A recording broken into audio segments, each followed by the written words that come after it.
नमस्कार दोस्तों, मेरा नाम है विमल सिंह। बालाजी स्टडी अड्डा में आपका स्वागत है।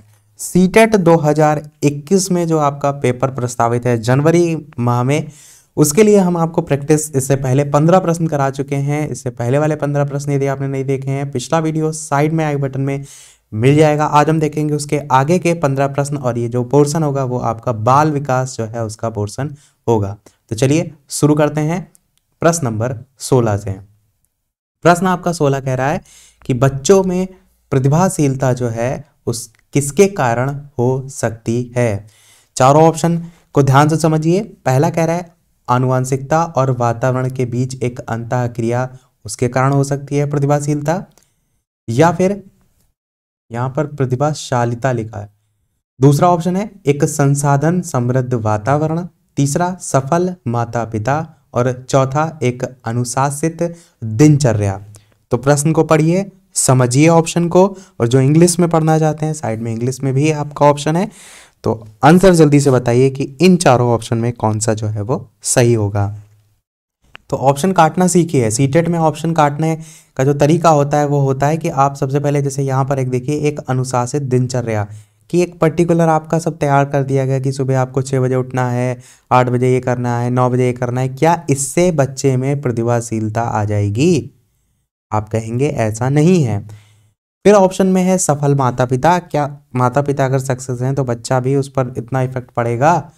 ऐसा नहीं है। एक संसाधन समृद्ध वातावरण यदि आप उसे प्रदान कर देंगे तो क्या इतना फर्क पड़ेगा? बिल्कुल फर्क पड़ेगा। पर पहला ऑप्शन भी आपको पढ़ना चाहिए कि आनुवंशिकता और वातावरण के बीच एक अंतःक्रिया, दोनों का जो मिला जुला रूप होता है वो ज्यादा बेटर होता है दूसरे वाले ऑप्शन के कंपैरिजन में। इसलिए हम पहले वाले ऑप्शन के साथ जाएंगे। यही आपका बिल्कुल सही हो जाएगा। 17 प्रश्न कह रहा है कि सामाजिक आर्थिक रूप से वंचित पृष्ठभूमि से आने वाले बच्चे जो हैं उनको कक्षा के माहौल की आवश्यकता होती है जो उन्हें अच्छा व्यवहार सिखाता है। दूसरा ऑप्शन है उनके सांस्कृतिक और भाषाई ज्ञान को महत्व देता है और उनका उपयोग करता है। तीसरा उनकी भाषा के उपयोग को हतोत्साहित करता है ताकि वे मुख्य धारा की भाषा सीख सकें। और चौथा है कि बच्चों को उनकी क्षमताओं के आधार पर वर्गीकृत करता है। प्रश्न को ध्यान से समझिए। प्रश्न आपका कह रहा है कि सामाजिक आर्थिक रूप से जो वंचित पृष्ठभूमि से आने वाले बच्चे हैं उनको कक्षा के माहौल की आवश्यकता होती है, और उनके संबंध में पूछा गया है कि जो उन्हें अच्छा व्यवहार सिखाता है। इस टाइप से अलग अलग 4 ऑप्शन दे रखे हैं। तो चलिए बात करते हैं आंसर की। ऑप्शन 1 2 3 4 में से आपका ऑप्शन तीसरा वाला नहीं, दूसरा वाला बिल्कुल सही होगा कि उनके सांस्कृतिक और भाषाई ज्ञान को जो यहाँ पर लिखा था ना, जो उनको महत्व देता है और उनका उपयोग करता है, ये आपका बिल्कुल सही होगा। अगला देखते हैं प्रश्न आपका 18 कि कक्षा में सृजनात्मक होता है आपका क्रिएटिविटी, यहाँ पर इंग्लिश लिखी हुई है क्रिएटिव, और प्रतिभाशाली जो बच्चे हैं उनके लिए आवश्यक हस्तक्षेप निर्भर करता है। तो हस्तक्षेप क्या होता है? जैसे कोई आप कोई कार्य कर रहे हैं उसमें आप कह सकते हैं आप दखलंदाजी दे रहे हैं किसी, तो वो किस पर डिपेंड करता है ना। प्रश्न में पूछा है कि हस्तक्षेप निर्भर करता है। पहला ऑप्शन कह रहा है कि शिक्षक द्वारा अनुकूलित और प्रेरक निर्देशन जो तरीके हैं उनके उपयोग पर। दूसरा कह रहा है उन्हें अतिरिक्त समय दिए जाने पर। तीसरा कह रहा है उनके प्रति जो स्नेही है उनके होने के नाते पर। और चौथा कह रहा है कि उन्हें अन्य बच्चों को पढ़ाने की जिम्मेदारी देने पर। तो बताना है आपका कि कक्षा में जो सृजनात्मक और प्रतिभाशाली बच्चे हैं, इस 2 अलग अलग टाइप होते हैं बच्चों के, तो इनके लिए आवश्यक हस्तक्षेप निर्भर करता है। किस पर निर्भर करता है ये आपको बताना है। आंसर की बात करते हैं तो आपका ऑप्शन शिक्षक द्वारा अनुकूलित और साथ ही साथ जो प्रेरक निर्देशन के तरीके हैं उनके उपयोग पर जो है ये निर्भर करता है। तो पहला आपका ऑप्शन बिल्कुल सही हो जाएगा। 19 प्रश्न देखते हैं। अति संवेदनशील जो बच्चे हैं उनको सीखने में मदद करने के लिए निम्नलिखित में से कौन सा तरीका सबसे उपयुक्त इनमें से नहीं है? किनको लेकर पूछा जा रहा है? जो अति संवेदनशील बच्चे हैं उनके संदर्भ में। यहाँ पर इंग्लिश भी आप देख सकते हैं, हाइपर एक्टिव चिल्ड्रन जो है उनके बारे में पूछा जा रहा है। तो कौन सा तरीका बढ़िया नहीं है, उपयुक्त नहीं है, वो बताना है। पहला ऑप्शन कह रहा है कि एक कार्य को छोटे प्रबंधनीय जो खंड हैं उनमें तोड़ना। दूसरा कह रहा है अधिगम के वैकल्पिक तरीकों की पेशकश। तीसरा कह रहा है उनके दैनिक कार्यक्रम में शारीरिक जो गतिविधि हैं उनका समावेश। और चौथा कह रहा है बेचैन होने पर अक्सर उन्हें फटकार लगाना। तो हमेशा सीटेट में ध्यान रखिए कि कभी भी बच्चे को आपको दंड नहीं देना है, उसे डांटना नहीं है, उसे मारना नहीं है, इस टाइप का एकदम आप कह सकते हैं निषेध है। अब यही भी पूछा ही गया यहाँ पर कौन सा तरीका उचित नहीं है, और अभी मैंने ऑप्शन पढ़ा कि बेचैन होने पर उन्हें फटकार लगाना। तो फटकार लगाना ये सारी चीज़ें जो है मैंने पहले ही बताया बच्चे को आपको बिल्कुल नहीं करना है। तो यही आपका ऑप्शन बिल्कुल सही हो जाएगा, जो कि आपका तरीका सही नहीं है। 20 प्रश्न कह रहा है कि अलग अलग सोच वाले पैटर्न उन बच्चों की पहचान करते हैं जो विकलांग हैं, डिस्लेक्सिक हैं, सृजनात्मक हैं या प्रत्यास्थी हैं। इस प्रकार से 4 ऑप्शन है। बताना है आपको कि patterns of divergent thinking identify children who are, इन ऑप्शन में कौन सा सही होगा। बात करते हैं आंसर की। तो चलिए बात करते हैं फिर आंसर की। तो अलग अलग सोच वाला या अलग अलग पैटर्न से तरीके से किसी कार्य को करने वाला, ये सब चीज़ें हम किस में देखते हैं, जो बच्चे क्रिएटिव होते हैं, सृजनात्मक होते हैं। तो यही आपका बिल्कुल सही हो जाएगा, उन बच्चों की पहचान करते हैं जो सृजनात्मक हैं। 21 प्रश्न देखते हैं आपका कि निम्नलिखित में से कौन सा शिक्षक द्वारा कक्षा में बच्चों के लिए समस्या हल करने के जो तरीके हैं उनका वर्णन नहीं कर सकता है, ये बताना है आपको। पहला ऑप्शन है कि किसी विशेष समस्या को हल करने के बारे में अपनी विचार प्रक्रियाओं पर चर्चा करना। दूसरा कह रहा है कुछ हल करते समय गलतियों को करने के प्रति ईमानदार रहना। तीसरा कह रहा है कि सोच विचार परीक्षण और विभिन्न जो उत्तर हैं जैसी शब्दावली का प्रयोग करना। और चौथा कह रहा है अभिसरण उत्तरों वाले प्रश्न पूछना। बताना है आपको कौन सा शिक्षक द्वारा कक्षा में बच्चों के लिए समस्या हल करने के तरीकों का वर्णन नहीं कर सकता है। बात करते हैं आंसर की। तो आंसर की बात करते हैं। तो प्रश्न में कह रहा था ना कि शिक्षक के द्वारा कौन सा इसमें ऐसा तरीका, जैसे आप ऐसे सोचिए कि एक क्लास में शिक्षक है, बच्चे हैं, तो शिक्षक इनमें से कौन सा तरीका नहीं अपना सकता बच्चों की जो प्रॉब्लम है उसको सॉल्व करने के लिए। तो पहला तरीका तो वो अपना सकता है कि किसी विशेष समस्या को हल करने के बारे में जो विचार प्रक्रिया उन पर चर्चा करेगा, चर्चा वगैरह करेगा, तभी तो समस्या का वो हल करेगा। दूसरा कह रहा है कि कुछ हल करते समय गलतियों को करने के प्रति ईमानदार रहना, ये भी बिल्कुल तरीका अपना सकता है। तीसरा कह रहा है कि सोच विचार परीक्षण और विभिन्न उत्तरों जैसे शब्दावली का यूज कर सकता है। अभिसरण उत्तरों वाले प्रश्न पूछना, ये आपका यहाँ पर गलत होगा। अभिसरण वाले प्रश्न यदि वही पूछेगा, शिक्षक ही पूछेगा, तो समस्या हल कहाँ से वो करेगा बच्चे की। तो यहाँ पर इन ऑप्शन के अकॉर्डिंग यदि हम जाएं तो चौथा वाला आपका ऑप्शन बिल्कुल जो है वो सही होगा। यहाँ पर इस चीज़ को भी समझ लीजिए, जो क्वेश्चन होते हैं एक कॉन्वर्जेंट होता है टाइप, एक होता है डाइवर्जेंट। कॉन्वर्जेंट जो है उसमें यदि आप कोई प्रश्न का आंसर देखेंगे तो एक पर्टिकुलर आंसर होता है कि एक सिंगल ही आंसर होगा। जैसे मैं आपसे कहूँ कि भारत के प्रधानमंत्री कौन है, तो आप जो नाम है माननीय नरेंद्र मोदी, उनका नाम बता देंगे। पर यही अगर डाइवर्जेंट की बात करें तो आप इसी प्रश्न को दूसरे तरीके से पूछ सकते हैं कि जो नरेंद्र मोदी उनके बारे में आप क्या सोचते हैं। तो अलग अलग लोगों का अलग अलग विचार होगा, तो वो डिफरेंट वैरायटी के आंसर निकल कर आएंगे। पर ये पर्टिकुलर जो सोच है उसको केंद्रित करने के लिए बात करता है। यही सेम चीज आपका अभिसारी और अपसारी लेंस भी होता है, किसमें, विज्ञान विषय में, जिसमें एक बार किरणें जो पड़ती हैं वो एक पर जाकर फोकस होती हैं और एक में फैल जाती हैं। तो जो फोकस होती हैं वो भी यही सेम चीज यहाँ पर भी होता है कि उस प्रश्न का आंसर एक पर्टिकुलर होता है और जो फैल जाती हैं उसमें जो है अलग अलग आंसर निकल कर आते हैं। वही वर्ड जो है साइंस में भी यूज किया जाता है। 22 प्रश्न कह रहा है कि निम्नलिखित में से कौन सा एक संवेग है, स्मृति, डर, ध्यान या उत्तेजना। संवेग सभी आपको याद होने चाहिए, इस टाइप का एक ना एक प्रश्न अवश्य पूछ लिया जाता है। तो बात करते हैं चलिए फिर आंसर की। ऑप्शन 1 2 3 4 में से कौन सा सही होगा, तो आपको ऑप्शन दूसरा वाला डर जो है वो बिल्कुल सही हो जाएगा। पूछा गया था ना कौन सा एक संवेग है, तो डर या भय भी आप जो 14 प्रकार के संवेग बताए गए हैं उसमें भी आप देखेंगे तो भय नाम से एक संवेग वाला जो है आपको देखने को मिलता है। जो मैकडूगल और गिलफोर्ड जो हैं 14 प्रकार के जो संवेग आपको देखने को मिलते हैं वो पूरे रटे होने चाहिए। उनकी मूल प्रवृत्तियां और संवेग कई बार अलग अलग तरीके से पूछ लिया जाता है कि इनमें से कौन सा संवेग है, तो यहाँ पर दूसरा ऑप्शन सही हो जाएगा। 23 प्रश्न देखते हैं। प्रश्न कह रहा है कि एक 3 साल का बच्चा बताता है कि दूध बूथ जो है उस पर एक मशीन द्वारा दूध का उत्पादन होता है। प्रश्न को बहुत ध्यान से समझिएगा क्योंकि ऑप्शन जो है वो लेंदी हैं। तो एक 3 साल का बच्चा जो है दूध बूथ पर एक मशीन द्वारा दूध का उत्पादन होता है। निम्नलिखित में से कौन सा बच्चे की समझ का सबसे अच्छा स्पष्टीकरण प्रदान करता है, ये आपको बताना है। पहला कह रहा है कि बच्चे को दुनिया का बहुत सीमित अनावरण या ज्ञान है, सीमित ज्ञान है। दूसरा कह रहा है कि बच्चे का जवाब दूध बूथ से दूध खरीदने के अपने अनुभव पर आधारित है। तीसरा कह रहा है कि बच्चे ने गाय को कभी नहीं देखा है। और चौथा कह रहा है कि बच्चे का परिवार बच्चे को प्रेरक वातावरण प्रदान नहीं करता है।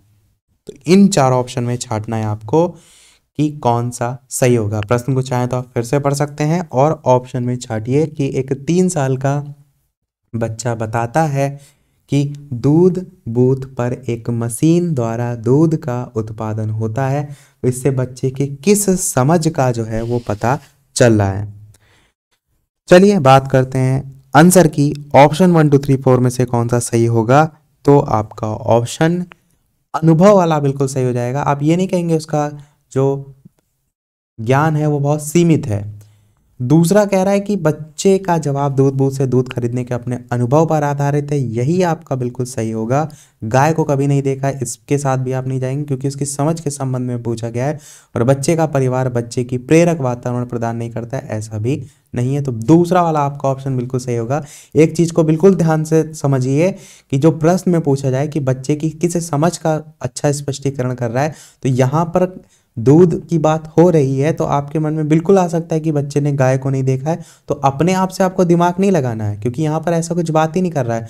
जो यहाँ पर स्टेटमेंट लिखा है उसके संबंध में पूछा गया है कि उसका क्या स्पष्टीकरण यहाँ से निकल रहा है, तो उसका जो जवाब होगा उसके आधार पर आप यही तो कहेंगे कि बच्चे का जवाब दूध बूथ से दूध खरीदने के जो उसका अनुभव है उसी पर आधारित है।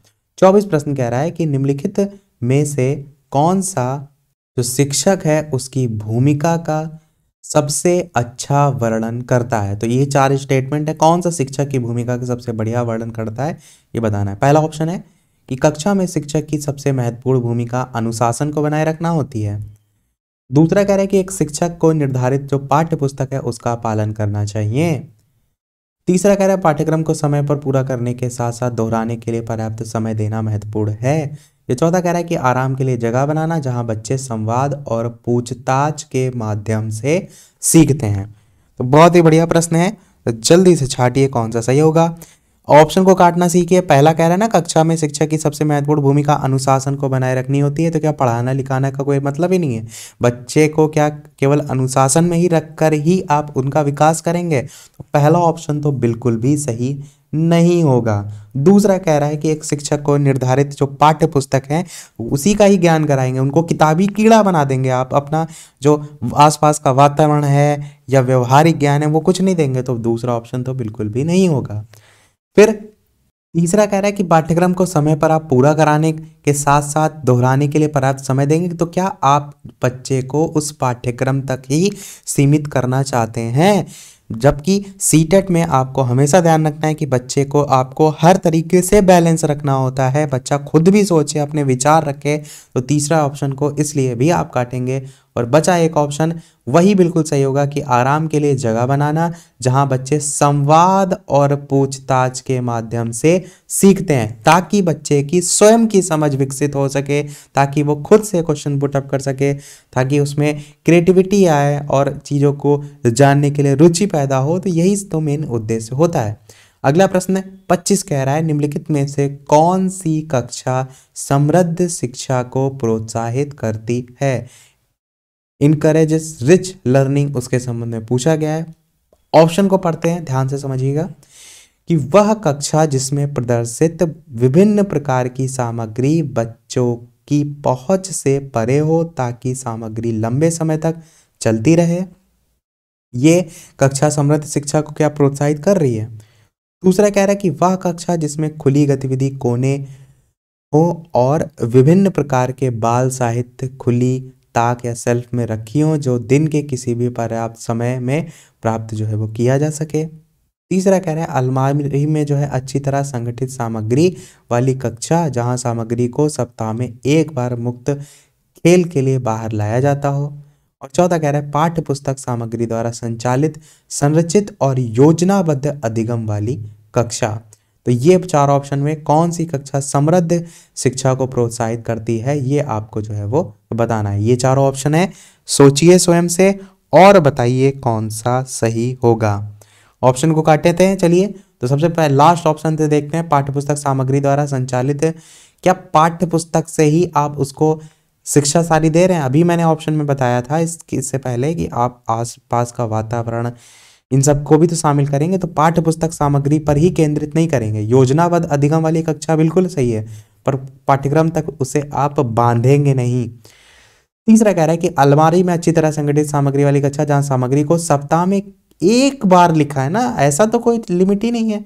बच्चे को तो खुली आज़ादी होनी चाहिए कि जब समय हो या डेली एक ऐसा पीरियड होना चाहिए जिसमें बच्चे को खेलने का समय मिले, सारी चीज़ें। तो सप्ताह में एक बार वाली तो बात ही नहीं आ रही। तीसरा ऑप्शन तो बिल्कुल कट जाएगा। दो ऑप्शन बचे। पहला कह रहे हैं वह कक्षा जिसमें प्रदर्शित जो विभिन्न प्रकार की सामग्री है वो बच्चों की पहुंच से परे हो, मतलब उन वहां तक बच्चे पहुंच ही ना तो पाए, तो फिर तो ये तो ऑप्शन है ऐसे ही काट दीजिए, आगे तो पढ़ने की आवश्यकता ही नहीं है। बचा दूसरा ऑप्शन, यही बिल्कुल सही हो जाएगा कि वह कक्षा जिसमें खुली गतिविधि कोने हो, विभिन्न प्रकार के बाल साहित्य खुली ताक शेल्फ में रखे हों जो दिन के किसी भी समय प्राप्त किए जा सकें। 26 प्रश्न देखते हैं। निम्नलिखित में से कौन सी कक्षा में पाठ्य पुस्तक जो है उसकी भूमिका का सबसे अच्छा वर्णन करता है। कौन सी कक्षा में पाठ्य पुस्तकों की भूमिका का सबसे अच्छा वर्णन करता है। पहला कह रहा है वे कक्षा में उपलब्ध संसाधन और संदर्भ सामग्री जो है उसमें से एक है। दूसरा कह रहा है कि वे एक राज्य या राष्ट्र में अधिगम में एक रूपता बनाए रखते हैं। तीसरा कह रहा है कि वे अध्ययन के पाठ्यक्रम के बारे में शिक्षकों और माता पिता को मार्गदर्शन प्रदान करते हैं। और चौथा कह रहा है कि वे संसाधन रहित संदर्भ में सबसे आवश्यक अधिगम संसाधन बनाते हैं। तो इस तरीके से चार ऑप्शन है। कौन सी कक्षा में पाठ्यपुस्तकों की भूमिका का सबसे बढ़िया वर्णन करता है ये बताना है आपको। तो चलिए बात करते हैं आंसर की। सारे ऑप्शन में इसलिए आपको पढ़ रहा हूँ ताकि आप तब तक सोच लें और कौन सा आंसर सही होगा उसके बारे में, और प्रश्न के बारे में क्या उसका आंसर हो सकता है उसके बारे में जो है अपने दिमाग में सोच लें। आंसर की चलिए बात करते हैं। तो आपका चौथा वाला ऑप्शन बिल्कुल सही होगा कि जो पाठ्य पुस्तकें होती हैं उनकी भूमिका का सबसे अच्छा वर्णन क्या होता है कि जो पाठ्य पुस्तकें होती हैं वे संसाधन रहित संदर्भ में सबसे आवश्यक अधिगम संसाधन बनाते हैं। कहने का मतलब ये भी आप इसको इस तरीके से भी और सरल तरीके से समझिए कि टीचर ना होते हुए भी आप पढ़ना चाहते हैं, सेल्फ रीडिंग है तो उसमें भी तो आप उससे सीखते हैं, वो भी तो एक अधिगम का साधन है स्वयं से जब आप पढ़ रहे हैं। तीसरा ऑप्शन अगर देखें कि पाठ्यक्रम के बारे में शिक्षकों और माता पिता को मार्गदर्शन प्रदान करते हैं, तो माता पिता इनको मार्गदर्शन का कोई मतलब ही नहीं है आपका, या है भी थोड़ा बहुत अगर वो पढ़ा रहे हैं अपने बच्चे को, स्वयं के बच्चे को, पर यहाँ पर लिखा है ना भूमिका का सबसे अच्छा वर्णन आपको बताना है। तीसरा कह रहा है कि वे एक राज्य या राष्ट्र में अधिगम में एक रूपता बनाए रखते हैं, तो ऐसा नहीं है, अलग अलग आप देखेंगे स्टेट में अलग अलग सिलेबस चलते हैं। एनसीईआरटी जो है उसका जैसे मान लिया एक है तो अधिगम में एक रूपता से इतना नहीं है, कोई बच्चा कम सीख रहा है ज़्यादा सीख रहा है तो अधिगम में यहाँ पर तो वेरिएशन भी देखने को मिलता है, तो दूसरा ऑप्शन भी नहीं होगा। वे कक्षा में जो उपलब्ध संसाधन और संदर्भ है उनमें से एक है, तो ऐसा नहीं है, और भी उपलब्ध कक्षा में बहुत से संसाधन होते हैं, तो उनमें इनमें फिर आप डिफरेंस क्या करेंगे, तो चौथा ऑप्शन ज़्यादा बेटर होगा, इसी के साथ आप जाएंगे। 27 प्रश्न कह रहा है कि राष्ट्रीय पाठ्यचर्या फ्रेमवर्क 2005 ने अपनी समझ किससे प्राप्त की है। मानवतावाद से, व्यवहारवाद से, रचनावाद से या संज्ञानात्मक सिद्धांत से। बताना है आपको ऑप्शन 1 2 3 4 में से कौन सा सही होगा। एक ना एक प्रश्न आपका जरूर आता है नेशनल कैरिकुलम फ्रेमवर्क 2005 से है, और इन सभी टॉपिक पे मैं टॉपिक वाइज वीडियो पहले बना चुका हूँ, यदि नहीं देखा है तो प्लेलिस्ट में जाकर आप देख सकते हैं। जितने भी टॉपिक है सब पर टॉपिक वाइज एक बार वीडियो बन चुका है, पर इसलिए अधिकतर हम प्रैक्टिस जो है उसी के साथ जा रहे हैं ताकि अधिक से अधिक आप प्रैक्टिस करें। इस टाइप के प्रश्न आपके प्रीवियस ईयर में पूछे भी गए हैं, उसी पर ही बेस्ड आप देखते हैं कि आगे भी आपको प्रश्न देखने को मिलते हैं। बात करते हैं आंसर की, तो अपनी समझ किससे प्राप्त की है, रचनावाद। आपका तीसरा वाला आपका ऑप्शन जो है वो सही हो जाएगा।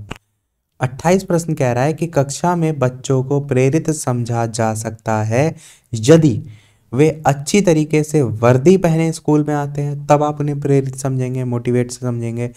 वे कक्षा में अनुशासन बनाए रखते हैं, तब आप उन्हें ऐसा समझेंगे। या फिर वे सभी उपस्थिति में नियमित हैं, डेली डेली आ रहे हैं, तब आप उन्हें प्रेरित समझेंगे। या फिर वे शिक्षक से स्पष्टीकरण प्राप्त करने के लिए प्रश्न पूछते हैं, तब आप उन्हें मोटिवेटेड समझेंगे। तो बताइए ऑप्शन 1 2 3 4 में से कौन सा जो है वो सही होगा।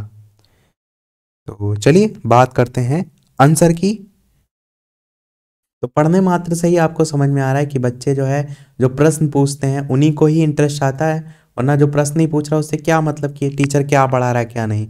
बाकी वर्दी पहनने से कोई मतलब नहीं, अनुशासन से भी कोई मतलब नहीं, डेली डेली आ रहे हैं, जरूरी थोड़ा नहीं पढ़ने आ रहे हो, मिड डे मील खाने आ रहे हो, ये भी तो हो सकता है। तो चौथा आपका ऑप्शन बिल्कुल सही होगा।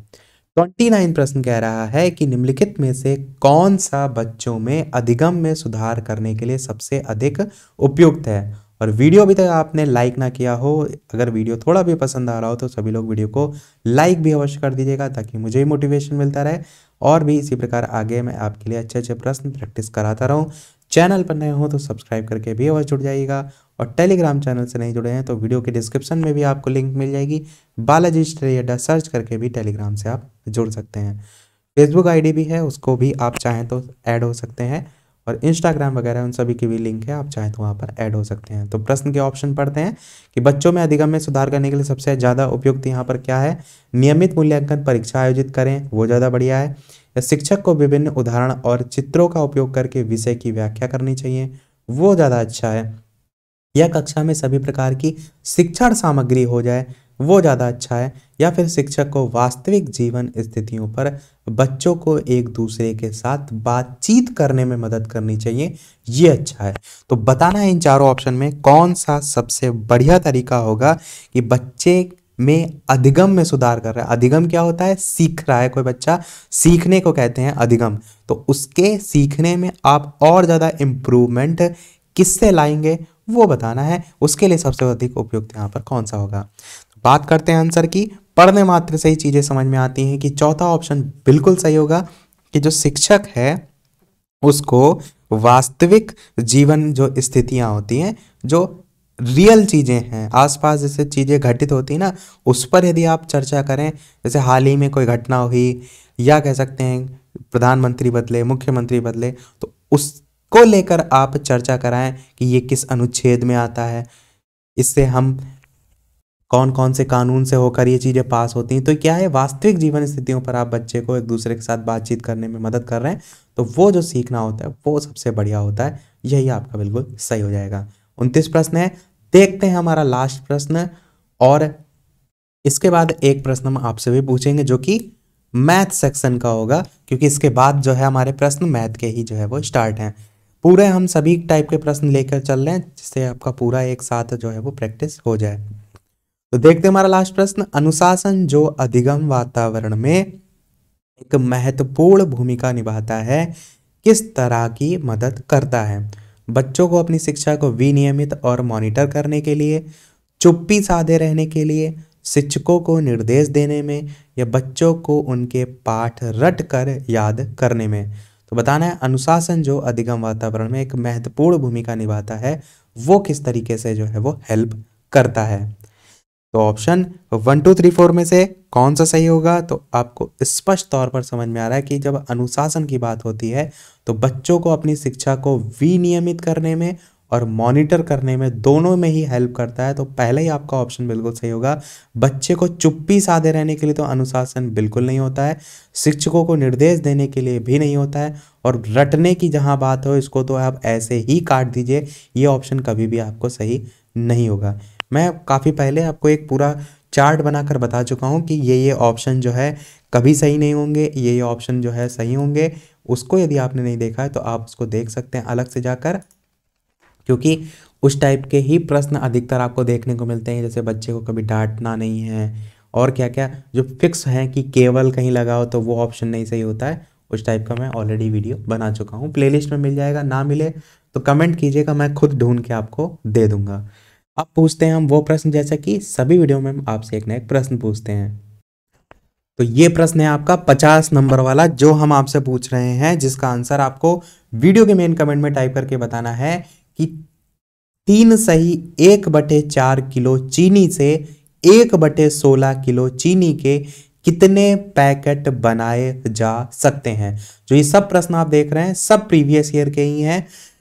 52, 48, 12, 64 इन चारों ऑप्शन में कौन सा सही होगा, अपना आंसर वीडियो के मेन कमेंट में बताइएगा। इंग्लिश में भी प्रश्न चलिए पढ़ देते हैं कि how many packets of 1/16 kilo sugar can be made from 3 सही 3 एंड 1/4 इस टाइप से बोल सकते हैं किलोग्राम ऑफ शुगर, 52, 48, 12 या 64। अपना आंसर वीडियो के मेन कमेंट में बताइएगा। और मैथ जो है वो आपको सीटेट में नंबर दिलाती है, तो जरूर से जरूर प्रैक्टिस मैथ की अवश्य करिएगा। कई बार क्या होता है, लगता है कि अरे इजी आती है कर लेंगे, उसी में गलत हो जाते हैं। नहीं, प्रैक्टिस करिएगा। और अगला जो वीडियो होगा इसके बाद वाला वो आपका पोर्शन मैथ का ही होगा। मैथ के स्टार्टिंग के 15 प्रश्न हम पहले पेडागोजी के देखेंगे, फिर 15 जो कैलकुलेटिव जैसे आप ये प्रश्न देख रहे हैं इस टाइप के आते हैं, फिर ये प्रश्न हम देखेंगे। तो आज के वीडियो में इतना ही। वीडियो पसंद आया हो तो लाइक अवश्य कर दीजिएगा सभी लोग, ताकि मुझे मोटिवेशन मिलता रहे। चैनल पर नए हो तो सब्सक्राइब करके भी अवश्य जुड़ जाइएगा, ताकि आगे आने वाला कोई वीडियो आपसे मिस ना हो। टेलीग्राम चैनल से नहीं जुड़े हैं तो वीडियो के डिस्क्रिप्शन में आपको लिंक मिल जाएगी, सर्च करके भी जुड़ सकते हैं। और वीडियो को शेयर भी अवश्य कर दीजिएगा, जो भी लोग हैं अधिक से अधिक लोग प्रैक्टिस कर सकें। तो मिलते हैं फिर अगले वीडियो में नए टॉपिक के साथ। तब तक के लिए नमस्कार। Thank you for watching.